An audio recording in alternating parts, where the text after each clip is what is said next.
Well, I thought I'd see Grandma sitting right here on the porch. Good. I think we ought to turn around and head right back to Houston. We just got here, Ashley. Take a look around, see if there's any changes you want made. Changes? Yeah. For what? Oh, in the house. Why, Justin, this isn't my house.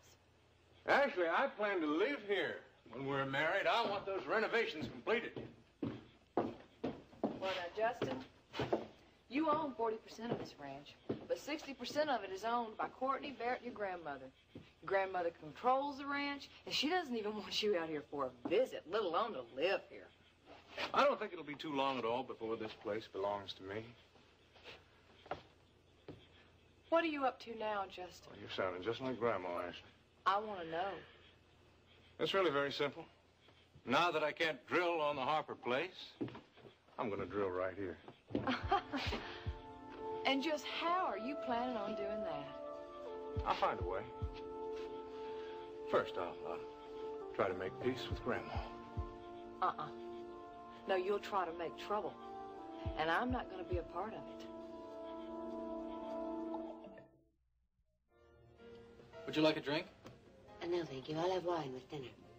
Nothing for me, thanks. What's wrong? Nothing. You've been in this mood ever since you got here. I'll be fine.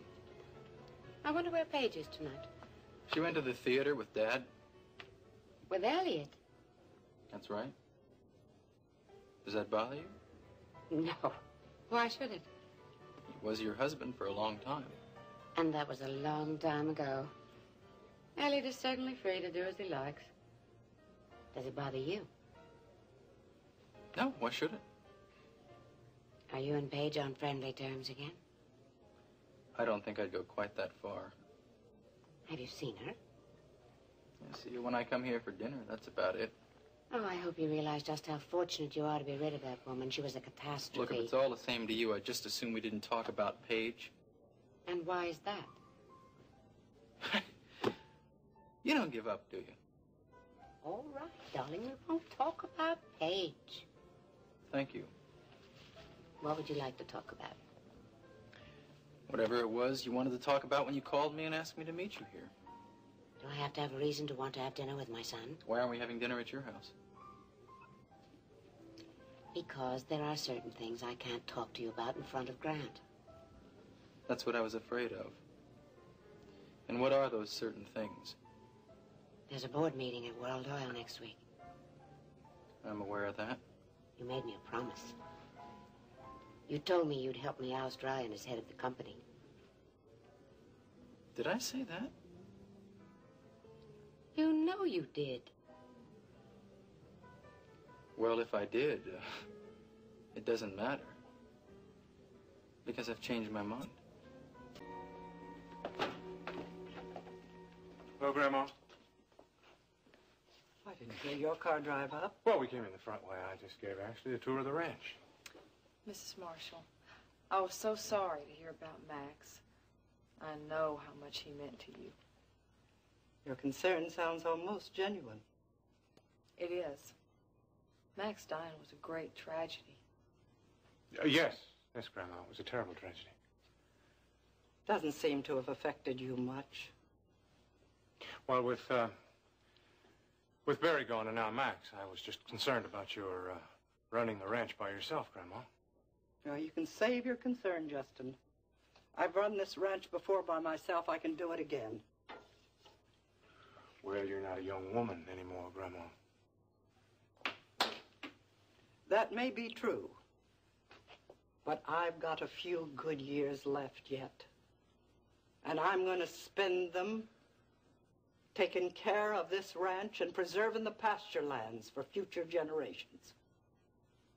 The future belongs to my children, Grandma. Well, I was thinking of young Steve and the children Courtney might have, and Ginny and Ryan. And Barry, if he ever remarries.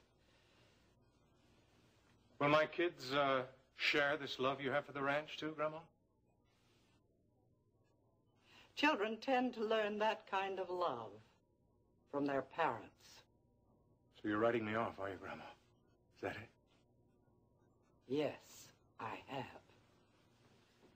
I own 40% of this ranch, Grandma. You better remember that, too. Well, you might as well sell it, because you're never going to get control of this ranch. Courtney won't sell, Barry won't sell, and Lord knows I won't sell. And if you're waiting for me to die, Justin, I might as well tell you right now that I'm leaving my share of the ranch to Ginny, Ryan, and their children. Ryan's already bought 10 acres to build their house on.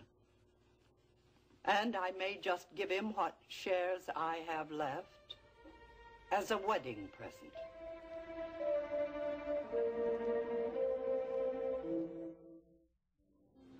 I think I'll have that drink after all. Thanks.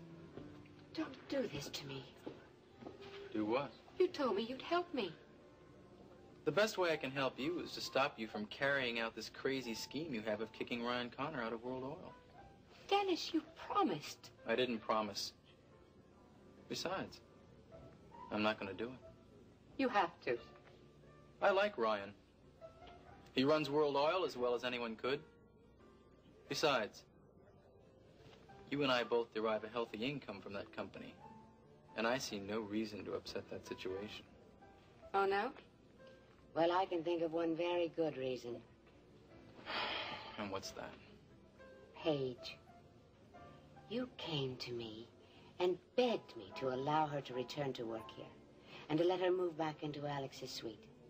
Well, if you don't stand behind me on this, I'll have her thrown out tonight. Go ahead. I mean it, Dennis. Oh, I'm sure you do. But I don't care. If that's what you want to do, you go right ahead and do it. I don't believe you. If you didn't care about it, you wouldn't have asked me to do it in the first place. I've already accomplished what I set out to do. If you fire Paige now from the top of the World Club, you're the one who's going to look bad, not me. What's come over you, Dennis? This isn't like you. I suppose there are those who would say I'm just being my mother's son. I know you haven't approved of everything I've done, but I've done it all for you. How sweet. What are you hoping to accomplish by this?